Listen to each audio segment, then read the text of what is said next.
Vamos para a palavra? Você está pronto para a palavra? Quem está aí, diga sim, estou aqui. Eu quero ouvir a palavra do Senhor. Amém? Então, queridos, nós estamos aí estudando um livro chamado Homens Fortes, né? E ele, no primeiro capítulo ali, ele exalta muito um personagem da Bíblia, Daniel, né? Falei, puxa vida, eu nunca preguei sobre Daniel aqui na igreja, né? 5 anos no ministério aqui, né? Nunca falei nada sobre Daniel aqui, né? Falei da fornalha, algumas coisas, mas assim, especificamente sobre Daniel, não, né? E eu senti o desejo do coração de trazer algumas informações para vocês, né? Que nós possamos espelhar. E a Bíblia mostra que tudo que aconteceu lá no Velho Testamento é para nós. Todos os personagens bíblicos é nós ali. Você é um Daniel, você é um Josué, você é um José, você é um Moisés, você é um Gideão, você é uma Esther, você é uma Débora, né? Baraque, Sansão, Jefté. Todos os personagens falam da minha e da sua vida. Por isso que a Bíblia é uma coisa viva, uma carta viva. Todas as experiências que tem no Velho Testamento nos levam a Cristo. O Velho Testamento ele é a sombra do novo, né, da nova aliança, né? E Daniel aqui também, ele tem alguma coisa para nos ensinar, né? Até tem algumas músicas, né? Nós somos a geração de Daniel, que está chegando, né? Tem até uma música que canta sobre isso, né? De Samuel, de Daniel, de Davi, né? Então, Daniel foi um homem muito forte para nós. O exemplo dele para nós é muito forte. E serve para o meu dia e para o teu dia, para você aplicar isso na tua vida. É claro que em poucos minutos eu não vou conseguir passar a profundidade que é desse livro, acho que são 12 capítulos, né? A grandiosidade que Daniel nos passa, mas alguma coisinha nós podemos compartilharmos aqui como igreja, como família de Deus, e mostrar o quão grande é esses personagens bíblicos, né? Principalmente Daniel, né? Homem de Deus. Fala assim, Daniel, homem de Deus. Agora toca assim o teu nome agora. Martinho, homem de Deus. Débora, mulher de Deus. Edna, mulher de Deus. Coloca teu nome aí. Se sintam Daniel também, né? Mas vamos conhecer um pouquinho da história, né? Vamos entrar um pouquinho, vamos fazer uma revisãozinha aqui, para entrar no contexto da história, né? Então, Daniel, mais ou menos 585, 600 antes de Cristo, né? Esse personagem aparece. Ele aparece num contexto assim, de uma guerra, de um conflito muito forte, né? Onde o povo de Israel, o povo de Deus, o povo de Abraão, de Isaac e Jacó, que teve as 12 tribos, né? Esse povo já sai do deserto, já através de Josué é levado a Canaã, né? Depois de Canaã, cada um pega a sua parte da terra, é dividido em tribos. Aí o governo é teocracia, né? O governo de Deus durante 300 anos, onde Deus levanta os juízes, inclusive Débora, né? É uma juíza, né? Baraque, Sansão, Jefté e outros mais. Durante esse período de 300 anos, o próprio Deus governava através desses homens. Assim, governo teocrático. Quando eu falo teocrático, é a teocracia, teu quer dizer Deus. Deus, através da sua vontade, se manifestava através desses líderes. Aí esse povo, de repente, viram que os outros povos tinham reis, né? Aí nós queremos um rei para Israel, né? Aí entra a monarquia, né? Primeiro foi Saul, segundo foi Davi, terceiro Salomão, né? Salomão já é filho de Davi, já começa... Aí Deus fala assim que a descendência...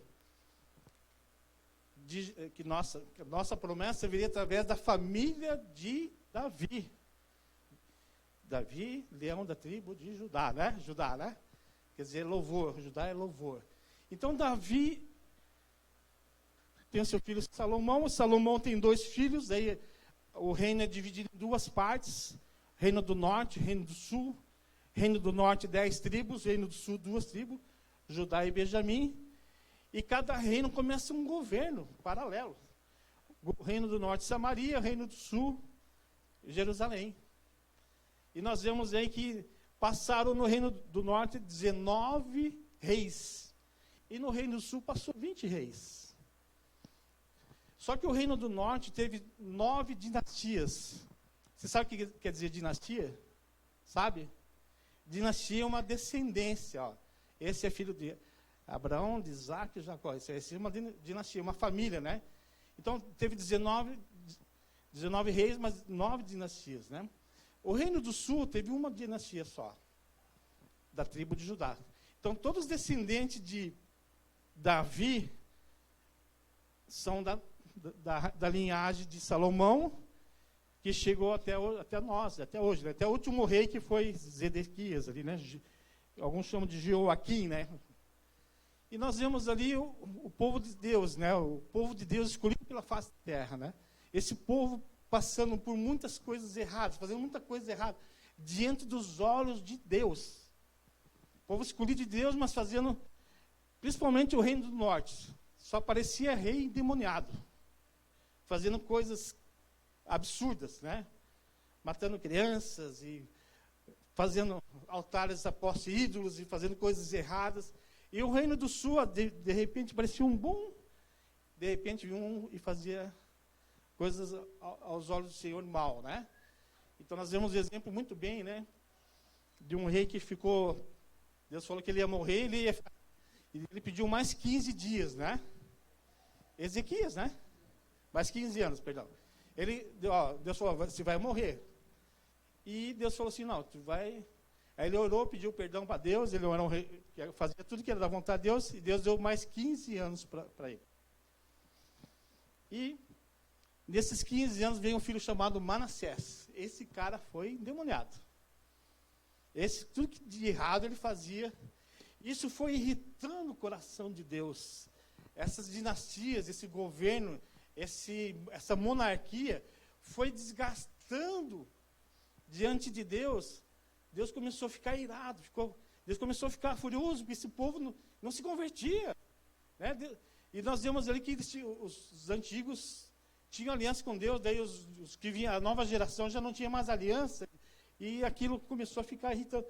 Daí, de repente, Deus levanta, né, um reino chamado Babilônico, fala assim, babilônico.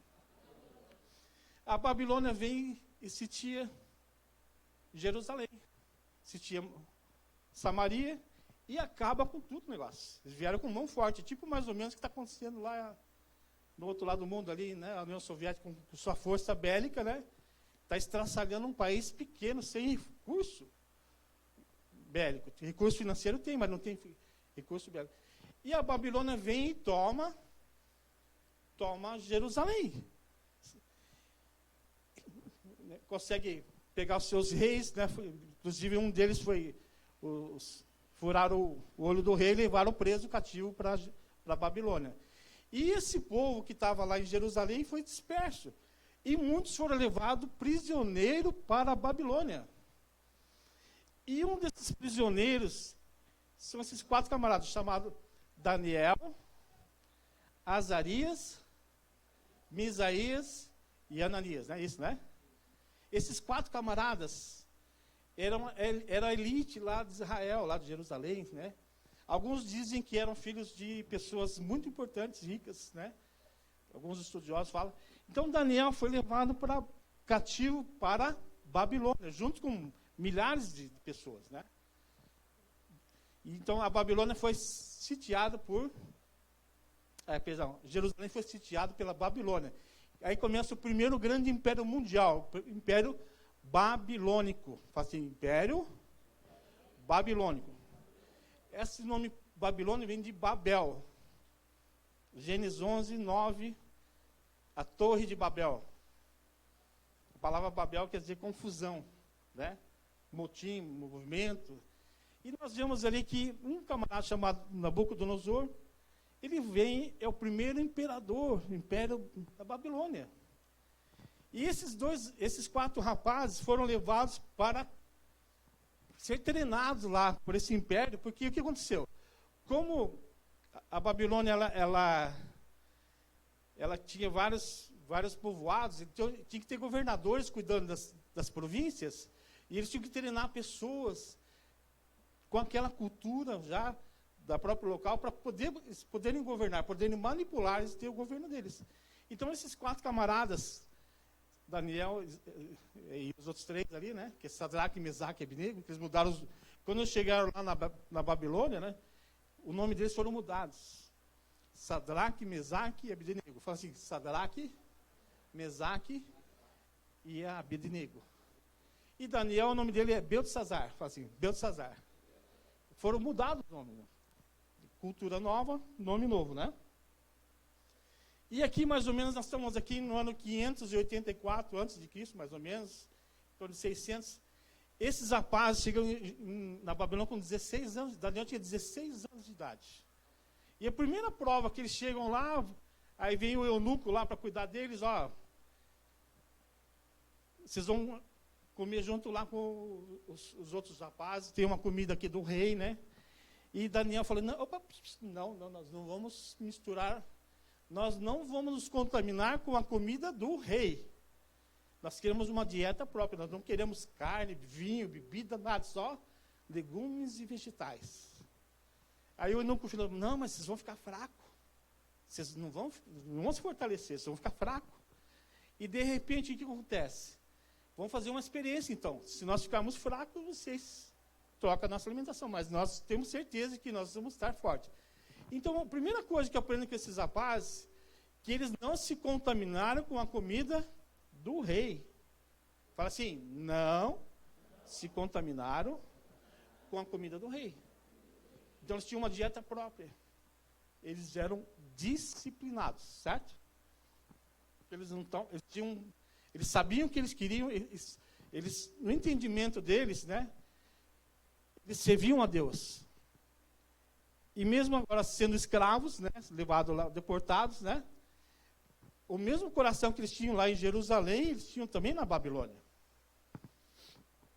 Então nós temos que entender também, né, que nesse sentido, né, esses rapazes, eles tinham um comprometimento com Deus.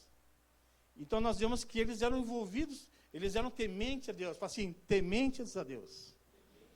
Quando você vê lá José lá no Egito, lá, na casa de Potifar, onde ele foi tentado, através da dona da casa, a Patifona, né, a mulher de Potifar, a Patifona, né, veio, se jogou para cima do rapaz, o rapaz era bonito, José era bonito, e ele falou assim, eu não vou fazer nada contra o meu Deus, e nem contra o meu Senhor. Então, José era temente a Deus. Esses camaradas aqui, muito tementes a Deus. Tá, eles foram viver lá em Babilônia. Aí, de repente, no caminhar, o rei Nabucodonosor tem um sonho. E tem um sonho e ninguém consegue decifrar esse sonho. E esse sonho, nós sabemos que é uma estátua. Né? E essa estátua representa os reinos do mundo. Né? Primeiro, a cabeça de ouro, o corpo de prata, as pernas de bronze e o pé de ferro e barro. Estão entendendo, amados? Estão pegando aí o assunto? E, de repente, é questionado se alguém poderia interpretar o sonho do rei, né? Muito parecido com José também, né, no Egito, né? Das vacas gordas e vacas magras, né? A Bíblia é muito analógica, assim, né? As coisas têm muita coerência, né, que acontece. Então, Deus, pela sua infinita misericórdia, levanta Daniel para revelar o sonho de Nabucodonosor, né? E fala assim, ó rei, aqui fala sobre os reinados na face da terra. O Senhor é o maior reinado que existe, cabeça de ouro, né? Então nós sabemos que ali, Deus dá uma revelação para Daniel, né? Através dessa visão, que cada parte, cada material desse, cada parte, representa um reinado. Então mostrou 4 reinos mundiais, né? O primeiro reinado é o babilônico, o segundo reinado, o reinado medo-persa, né? Ciro o Grande, né? Dário, né? Depois veio um reinado grego, né? Um macedônio grego, que é o mesmo reinado, né? E por último veio o reinado romano, Império Romano. São 4 impérios. E Daniel começa a ser muito usado por Deus lá na Babilônia. Então ele se destacou, porque ele era temente a Deus, ele era íntegro, ele era fiel ao rei Nabucodonosor, né? E nós vemos assim também um outro detalhe. O que nós aprendemos aí? Nosso Deus não é só Deus de Abraão, de Isaac e Jacó. É o Deus de todos os povos. Então Deus usou a Babilônia para corrigir Israel. Olha que pesado o negócio. Olha que grande verdade. Deus usa a Babilônia para trazer juízo para o povo de Israel. Então, muitas vezes nós achamos que nosso Deus é o Deus só dos crentes, dos evangélicos. Né? Falamos, enchemos a boca, né? Deus é o Deus dos crentes. Não, Deus é o Deus de todo mundo. Porque Ele é soberano. Nós não podemos julgar a autonomia de Deus, a autoridade de Deus em todas as circunstâncias. Deus usa um ímpio para afetar, para tratar um justo. Você acredita nisso, não? Deus usa o diabo, né, pastor? Jó, o diabo veio, Jó, né, na vida de Jó. Muito bem lembrado, pastor. Obrigado, spoiler. Gostei da... Jó foi um cara que foi... O diabo conversou com Deus lá, visto teu servo Jó, ele faz tudo porque ele tem de tudo, não está faltando nada. Aí ele falou, então tá, pode tocar nas coisas, menos na vida dele. E ele foi provado por Deus. E no final, Deus restituiu tudo a história de Jó. Não é essa a pregação de hoje. Mas aqui também Deus usou Nabucodonosor para quebrar o orgulho do povo de Israel. E muitas vezes nós achamos, né, nós como somos o povo de Israel, nós achamos que somos a última bolacha do pacote, não é verdade? Assim? Eu sou um bambão, eu sou crente, eu sou bonzinho. Não, gente, é menos. Esse dia conversando com o pastor Andrezão, que pregou a semana passada, que Andrezão, fala aí, servo inútil. Servo inútil. Nós somos servo inútil, querido. Por tudo que nós possamos fazer na casa, se nós somos servos inúteis. Não achar que o orgulho, eu fiz tal coisa. Não sou nada, eu sou um vaso nas mãos do oleiro. Aqui Deus usando esses camaradas para mostrar que Deus é soberano sobre todas as coisas. E Deus permitiu também que eles passassem por algumas tribulações muito fortes. Foi o caso de Sadraque, Mesaque e Abdenego. Fala assim, Sadraque, Mesaque e Abdenego. O que aconteceu com eles? O rei fez uma estátua, e quem não se dobrasse diante da estátua, fornalha. Né? Quem não se dobrasse e adorasse a estátua, né? Qual é a pena? Fornalha. E esses camaradas não se dobraram, porque o Deus deles é o Deus de Israel, o Deus invisível, né? Então, não vou me dobrar diante de uma estátua de barro ou de ferro, não sei que material foi, né? Eu creio que seja ferro naquela época, né? E fizeram aquela estátua lá, e o que aconteceu com eles? Não se dobraram. Aí vem como é que é, os invejosos, né? Fulano lá não dobrou o joelho. Os meninos não se dobraram lá. E daí o rei falou assim, então, pega a fornalha 7 vezes mais forte, mais lenha lá, e põe lenha naquele negócio lá, e joga esses camaradas lá dentro. E aconteceu isso mesmo. Só que essa fornalha estava tão quente, que quando os caras foram jogados lá dentro, aqueles soldados morreram queimados ali, porque o calor era intenso. E esses 3 camaradas entram dentro da fornalha, e o que acontece com eles? Nada. E eles começaram a dançar no meio do fogo lá, né? Glória, glória, aleluia. Glória, glória, aleluia. Vencendo, vem Jesus. Fizeram até um trezinho, né? Maranata, Maranata. E de repente o pessoal de longe assim olhava, nossa, mas não era 3 só. Não era 3. De repente, o que eles viram lá dentro? 4. Quem que era o quarto lá? Vamos ver se você sabe. Ele é o leão da tribo de Judá. Jesus quebrou nossas cadeias e nos libertou. Ele é a rocha da nossa vitória. Eu também sei cantar, queridos. Não tão bem que nem vocês, né? Jesus amado, tem misericórdia, né? Então, nós vimos ali 4 camaradas dentro dessa fornalha. O que eu aprendo com isso, queridos? E eles não tinham, quando saíram de lá, não tinha cheiro de fumaça. Nem sapicado, não sapicou nem roupa, nem nada, nem cabelo, nada. Não tinha nem cheirinho de fumaça. E saíram da fornalha íntegros, sãos. E daí o rei falou assim: bendito o Deus de Sadraque, Mesaque e Abednego. A partir de hoje, todos nós vamos adorar esse Deus. Então, eles quebraram uma cadeia de idolatria que tinha. E implantaram o quê? O Deus verdadeiro de Israel, né?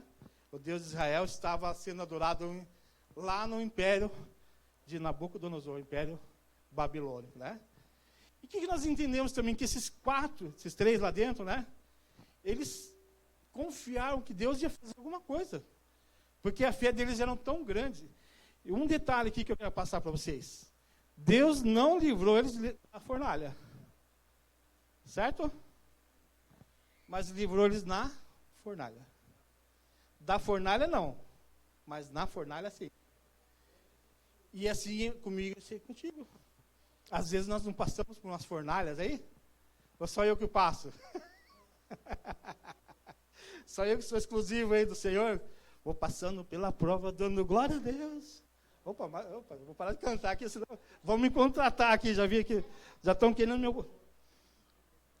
me contratar aqui, né?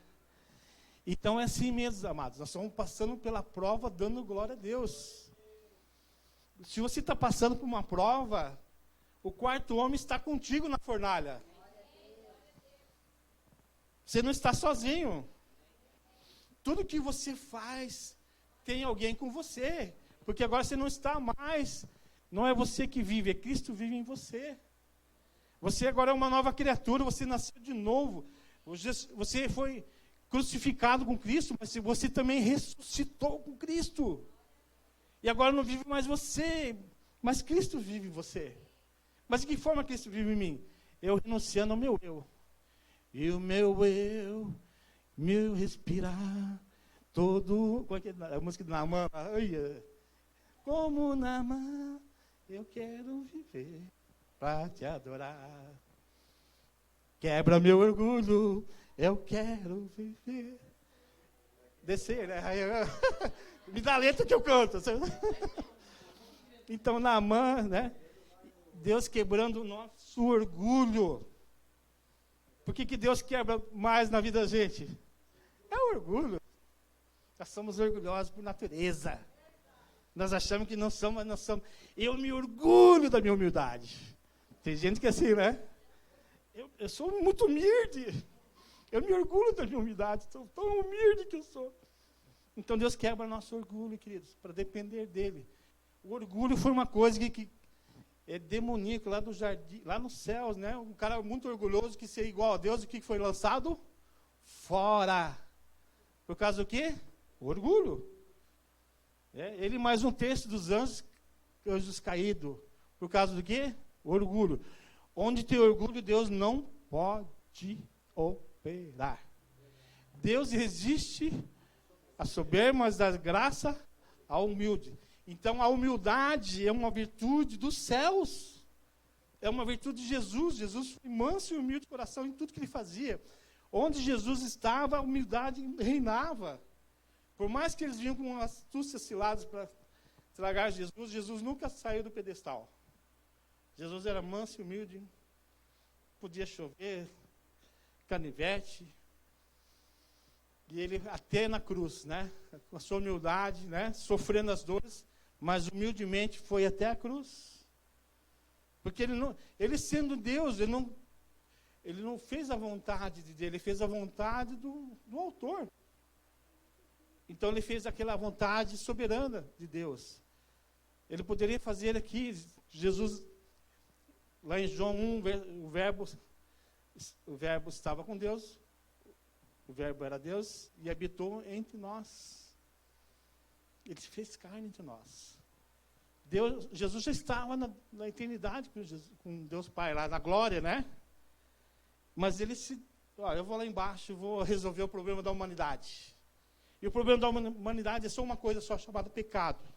E esse povo lá de Israel, que foi cativo 70 anos na Babilônia, o problema deles era orgulho. A soberba, eles achavam que podiam resolver a sua vida sozinho, poderiam fazer as coisas sem depender de Deus. É o que nós vemos mais aí fora, gente. Pessoas com a sua própria religião. Eu tenho meu Deus. Uns falam assim, meu Deus é o meu bolso, é o meu dinheiro, o que eu posso comprar, esse é o meu Deus, né? Só que às vezes a gente vê assim, pessoas que perdem tudo, né? E a pessoa, morreu o Deus dela, que é o dinheiro dela, né? E a pessoa se desmancha, né? Se quebra todo, né? E muitos até tiram a vida, né? Por causa que o Deus dela morreu. Mas esse povo de Deus, não. Esse povo de Deus é um povo que saiu dos caminhos do Senhor. Por isso que eu falo uma coisa para vocês, amados. Deus ama cada um de nós. E Deus corrige quem Ele ama. E muitas vezes nós achamos que, não, Deus é amor, não precisa... O que eu fizer, Deus vai me aprovar. Não é assim, queridos. Não cai nesse evangelho da graça, né? Apesar que nós estamos debaixo de uma graça de Deus, né? Mas Deus ama porque Ele não quer que você se perca. Deus quer que você seja corrigido para o caminho que lhe agrada, trazendo um entendimento do que você está fazendo, para que você tenha prosperidade e êxito na sua caminhada. Esse curso Aviva Mulheres aí que teve, né? Book, né? Mulheres. Book livro, né? Aviva Book. Esse é um curso de cura.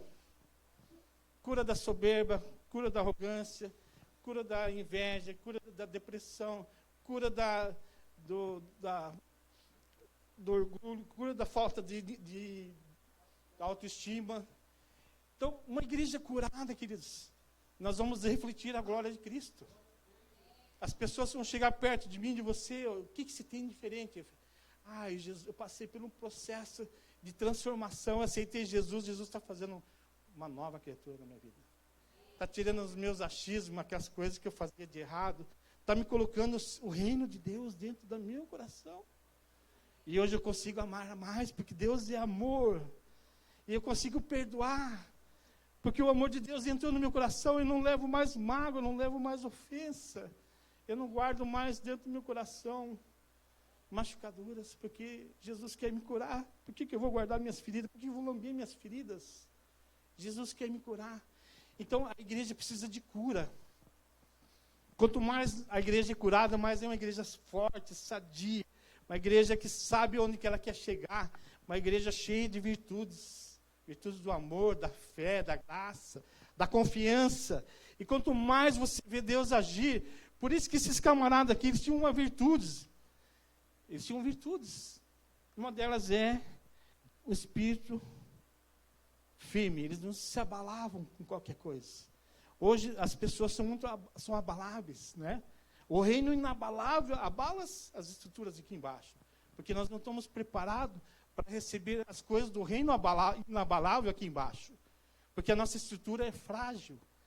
Nós somos fragilizados pelo velho Adão que foi criado lá no Jardim do Éden, que nós carregamos essa genética dentro de nós, que habita dentro de nós, que nós precisamos ser curados disso. Desse velho Adão. Esse velho Adão tem que morrer dentro de nós. Mas de vez em quando ele ressuscita, né? Ele aparece, põe a sua cabecinha para fora e quer governar. Não é assim? Quem tem que governar agora é o Espírito de Deus através da minha vida. Esse é o governo de Cristo agora. Agora existe um novo padrão de Deus agora. O padrão de Deus é Jesus, o modelo fiel, né? Testemunha fiel de Deus aqui na terra. Exemplo de maior nível é Jesus Cristo. Então, agora nós temos um outro padrão. E vira e mexe, nós somos confrontados com aquilo que nós vivemos, que nós pregamos. Nós temos o curso de quarta-feira, queridos, que fica em Vegas, que faz em Vegas, fica em Vegas, né? Que nós abrimos o coração aqui, mas que trouxe o quê? Um pensamento. Como é que está a nossa fé? Qual é a religião que nós estamos vivendo? Qual é o evangelho que nós estamos experimentando, estamos pregando? Será que o evangelho é só do conhecimento da palavra ou da prática do dia a dia? Porque assim, ouvir a palavra é maravilhoso, mas quando vem uma prova, a carne geme, né? E as provas vêm para nós sermos provados, para nós sermos peneirados, né? O verdadeiro ouro é provado através do fogo. Sabia que o ouro é purificado com fogo? Quem trabalha com ouro, né? As mineração, eles pegam um maçarico de fogo, joga bem em cima do ouro, assim, e ele derrete, toda a impureza ela boia para cima. Porque o ouro não se mistura com nada, só com ouro. E tudo que é impureza, o cara vem, peneira e joga fora as impurezas. Então, isso Deus está fazendo conosco, nas nossas vidas. Deus está purificando aquilo que está dentro do nosso coração. Muitas vezes nós somos aí uma caminhada cristã a longo prazo, e muitos achismos e sofismos nós temos guardado. Muita religião nós temos e pouco cristianismo. Concorda comigo? E cristianismo não é religião. Cristianismo e a religião andam um do lado do outro. É uma linha tênue, de repente você se torna religioso porque você passou para o lado da religião. E de repente você vê, não, eu tenho que ser cristão. Eu tenho que ser um pequeno Cristo, eu tenho que imitar Jesus, eu tenho que fazer aquilo que Jesus mandou fazer. Então, os fariseus andavam perto de Jesus, mas eles não faziam aquilo que Jesus queria. Pelo contrário, eles só queriam matar Jesus, né? Nós vimos na última aula agora, né? Que chegou a hora, né, Marta? Chegou a hora. E nós vemos ali que os religiosos, os caras que crucificaram. O mesmo povo que estava lá em Jerusalém, quando Jesus entrou com a jumentinha em cima da jumentinha, né? Emprestada aí, né? Porque Jesus não tinha nada aqui na terra, tudo emprestado. O povo, Rosana nas alturas, paz na terra aos homens, aqui está o Rei dos Reis, entrando em Jerusalém. E esse mesmo povo que estava ali, é o mesmo povo que estava lá, quando Pôncio Pilatos falou assim, nós temos o costume de libertar um preso aqui. Vocês têm Jesus, eu não vejo pecado nenhum nele. Mas tem Jesus e o Barrabás, vocês escolhem quem vocês querem soltar. O mesmo povo que estava Rosana lá, não, Barrabás, liberta o criminoso. Crucifica o inocente. É isso que o povo fez. Então nós temos que abrir a nossa mente e entender que a religião, alguns dizem, né, que Marx falou, religião é o ópio da humanidade. E é verdade mesmo. Mas o cristianismo não. O cristianismo é a libertação do povo de Deus. É a libertação dos que querem conhecer a verdade. E nessa caminhada nós temos entendido que a verdade é Jesus. Daniel passou aqui, né? Vamos voltar aqui para o livro de Daniel. Então Daniel era um homem de visão, ele conseguia interpretar os sonhos. Deus revelava os sonhos para ele. Daniel também tinha um espírito de liderança, que ele foi líder de uma nação, né? Sabemos que Daniel passou por quatro reis. Nabucodonosor, Belsazar, que é o filho de Nabucodonosor, Dário e Ciro. 4 reis. O cara era bom o que ele fazia. E ele nunca perdeu sua fé, a sua integridade diante de Deus. Porque era um homem que orava, sabe quantas vezes por dia? Quantas? 3 vezes por dia, né?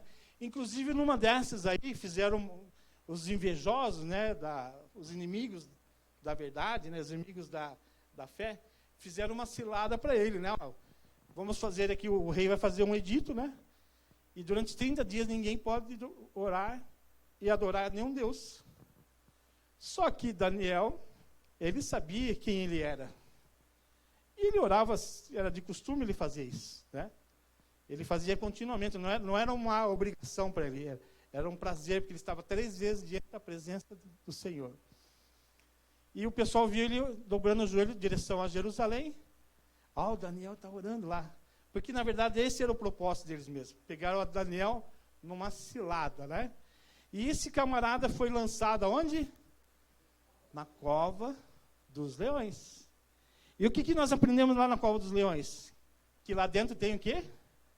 Tem leão, né? O que vai ter lá? Na cova do jacaré vai ter jacaré, né? Na cova dos ursos vai ter urso. Na cova do leão tem que ter leão, né? Só se eles estavam em férias lá e foi trocada a equipe, né? Não sei se foi, né? Mas ali não. Ali. E nós vemos assim, gente, é brincadeira, mas eu gosto de descontar um pouco. Ali foi Daniel, ele foi lançado na cova dos leões. E o que aconteceu lá dentro? Nada.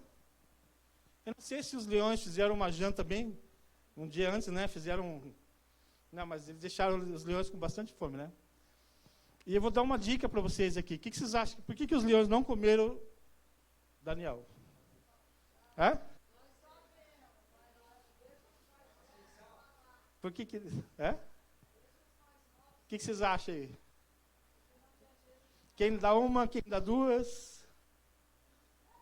Tem muitas explicações, mas uma dessas que eu gostei muito, né, que eu creio que encaixa bem no contexto, né, é que Daniel não tinha cheiro de carne. Ele estava no espírito. É? E quando você não tem cheiro de carne, o leão não sentia o cheiro de carne nele. Ele andava no espírito. Então, se você anda na carne, os leões não vão te comer. É? Se andar na carne, vão, né? Eles vão sentir cheiro de carne, o leão, e vão te devorar, né? Então, o segredo, queridos, é você andar no espírito. Como é andar no espírito, né? Como que é andar no espírito? É um novo governo agora. O Espírito Santo, né? Jesus falou assim, eu vou para o Pai, vou deixar o Consolador aqui na terra, e Ele vos ensinará o quê? Todas as... O que Ele ensina? O que o Espírito Santo ensina a você?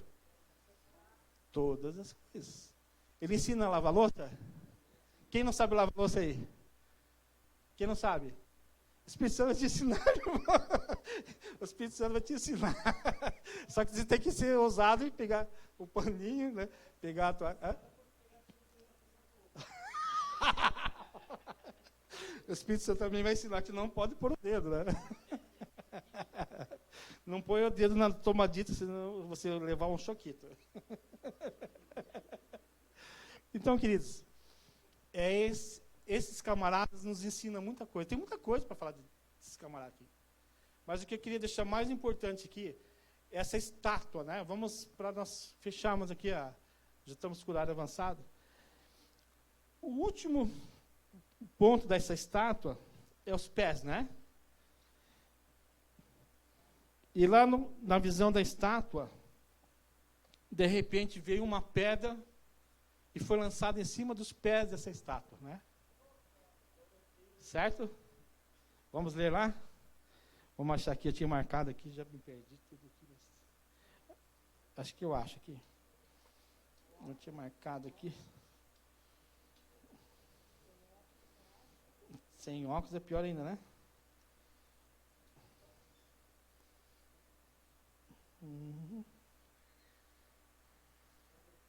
A visão da estátua aqui. Alguém me ajuda a procurar aí, né? A visão da estátua aqui, né? Daniel 2:34. Por gentileza lá. Então aqui que eu quero fechar essa ministração aqui no coração de vocês e colocar um pensamento, né? Estavas vendo isso quando uma pedra foi cortada. Vamos ler um pouquinho o 31, né? Vamos começar com o 31, né? Para ter um sentido da pregação, né? Tu, ó rei, né? Então Daniel estava relatando aqui para o rei, né? Estavas vendo, eis que aqui uma grande estátua. Essa estátua, que era grande e cujo esplendor era excelente, estava em pé diante de ti, e a sua vista era terrível. 32 agora. A cabeça daquela estátua era de ouro fino, o seu peito, os seus braços de prata, o seu ventre e as suas coxas de cobre, as pernas de ferro, os seus pés em parte de ferro e em parte de barro. A gente sabe que o ferro não mistura com o barro, né, gente? Né? Então, era uma estátua. Vocês viram que os materiais foram diminuindo. Só que interessante que essa estátua, a gente sabe que os pés têm 10 dedos, né? Então, ele relata aqui que o último império, o grande império que teve, foi o Império Romano, certo? E as pernas de ferro, e os seus pés em parte de ferro e em parte de barro. O 34 agora, né? Estava vendo isso quando uma grande pedra foi cortada sem mão, a qual feriu a estátua nos pés, de ferro e de barro, e os esmiuçou. Então, vamos agora, sabemos que Daniel é um profeta também escatológico, né, messiânico, né, que fala da vinda do Mestre Jesus. Fala sobre as 70 semanas, né, de Deus, 70 semanas de Daniel. E também fala aqui, ele está revelando aqui, que essa pedra, queridos, é Jesus que vai quebrar esses pés. Esses pés representam o último império que vai estar se levantando agora, que também faz parte do Império Romano, que são 10 países que vai governar no mundo agora, e desses países vai sair o anticristo e a besta. Falando escatologicamente o que vai acontecer. Então, nós estamos aí bem pertinho do arrebatamento da igreja, que é o que nós estamos esperando, a vinda do, né, Maranata, ora vem Senhor Jesus. O que nós sabemos que está faltando ainda é a reconstrução do templo de Jerusalém lá, né? Que o resto, o cenário já está tudo alinhado já. Guerras, rumores de guerras, né? Pestes, pragas, terremotos, maremotos. Então, a vinda do Senhor é precedida como a vinda de Noé. É muito semelhante, né? As pessoas casavam-se, davam-se em casamento. O que tem de errado isso? Nada. Mas o sentido disso aí quer dizer o seguinte: quando Noé veio falar, ó, Deus vai destruir a terra com água, vocês venham para a arca que vocês serão salvos, né? A arca é um lugar de proteção. E as pessoas não deram ouvido à pregação de Noé. Noé ficou 120 anos pregando a mesma coisa. A única as pessoas que ele conseguiu convencer foi os filhos dele e as suas noras, né? Então, hoje nós estamos no tempo de Noé, as pessoas estão com o coração fechado, não estão enxergando espiritualmente o que está acontecendo no mundo, né? O mundo já é um terreno muito perigoso, nós sabemos que hoje, né, o ser humano tem condições de destruir a Terra mais de 100 vezes, né? Com as bombas atômicas que tem, né? Então, uma guerra nuclear hoje, gente, não sobra ninguém. Mas sabemos que não vai ter essa guerra, porque Jesus vai voltar antes, porque está escrito na palavra. Só que Jesus vem quebrar esse sistema que blasfema contra as coisas de Deus. Existe perseguição sobre a igreja. Nós sabemos que nos últimos tempos, os tempos serão abreviados, que as coisas estão difíceis. Por quê? Porque está se cumprindo a palavra de Deus está se cumprindo todos os dias. As promessas, as profecias de Daniel estão se cumprindo todos os dias, está acontecendo. O mestre vai vir, está se levantando um governo mundial, né? A gente sabe que a Agenda 2030 está chegando aí, né? Onde as pessoas serão governadas. Hoje a tecnologia tem condições de governar a tua vida, saber onde você está, o que você faz, o que você compra, o que você pensa. Existe inteligência artificial que governa tudo hoje, queridos. Então está muito fácil para a besta chegar, muito fácil para o governo do anticristo estar aí. Só que antes disso, eu creio nisso, que Jesus vem buscar a sua noiva. E essa pedra vai ser quebrada, essa pedra é Jesus, essa pedra angular, a pedra de esquina que foi rejeitada pelos homens, essa é a que tem maior valor. Nós sabemos lá, Efésios 2:20, coloca lá, quem é essa pedra? Essa pedra é Jesus. Essa pedra vai esmiuçar a cabeça de Satanás, edificado sobre os fundamentos dos apóstolos e dos profetas, de que Jesus Cristo é a principal pedra de esquina. Sabe o que é uma pedra de esquina? É uma pedra que ela tem vários ângulos. Quando você vai fazer uma construção, você faz uma parede para a direita, uma para a esquerda e sobe, né? E às vezes até uma para frente ou para trás. Essa pedra é uma pedra angular, que ela tem que coincidir com todos os ângulos para que a parede não fique fora do plumo. Essa pedra é Jesus. Ela vai transformar a nação do mundo, né? Ela Mateus 16, 18 também fala que Jesus é a pedra que foi rejeitada. Jesus é a pedra. Pois também eu te digo que tu és Pedro, e sobre esta pedra, quando que Jesus está falando, não está falando de Pedro, né? Sobre esta pedra, Jesus, tu és Pedro, Petros, né? Petros quer dizer pedra. Tu és Pedro, e sobre esta pedra aqui, não sobre Pedro, né? Muita confusão na igreja católica por causa disso, né? Que eles pregam que Pedro é o papa da igreja, mas Pedro é um apóstolo só. Quando ele fala assim, Pedro, sobre esta pedra, Jesus, eu edificarei a minha igreja, e as portas do inferno não prevalecerão contra elas. Certo? Então, Jesus é a pedra. Os versículos que falam de Jesus, a pedra, Apocalipse 4:11, põe lá, vou dar 3 aqui para nós encerrarmos, né? Mas o que eu quero deixar para vocês, Apocalipse 4:11. Digno és, Senhor, de receber glória, honra e poder, porque tu criaste todas as coisas. Quem criou todas as coisas? Jesus, né? E por tua vontade foram criadas todas, né? Pode mais um pouquinho, né? 12. Então acho que esse versículo eu não tenho errado aqui, mas tudo bem. Então Jesus é a pedra angular, né? A pedra de esquina, a pedra que faz a diferença no coração de cada pessoa. E essa pedra, nós vemos que na vida de Sadraque, Mesaque, Abednego, na vida de Daniel, fez a diferença, porque eles não se contaminaram com a comida do rei. Não, eles entraram na fornalha, eles foram lançados na cova dos leões. Então nós vemos o sobrenatural de Deus acompanhando a minha e a tua vida. Quantas coisas que Deus vai fazer na tua vida, querido. Você é um vaso de honra na casa do Senhor. Deus vai te abençoar. Só que você tem que entender que você é dele. Deus não quer o teu dinheiro, Deus quer o teu coração. Deus quer a tua fidelidade com ele. Você saber que existe um Deus vivo e verdadeiro, que tudo que você fizer, você tem que glorificar ele, reconhecer a obra dele, se sujeitar à vontade dele. E essa é a igreja. A igreja, ela cresce através, que nem eu preguei esse dia, do aperfeiçoamento dos santos, né? Sendo edificados, através da palavra, né?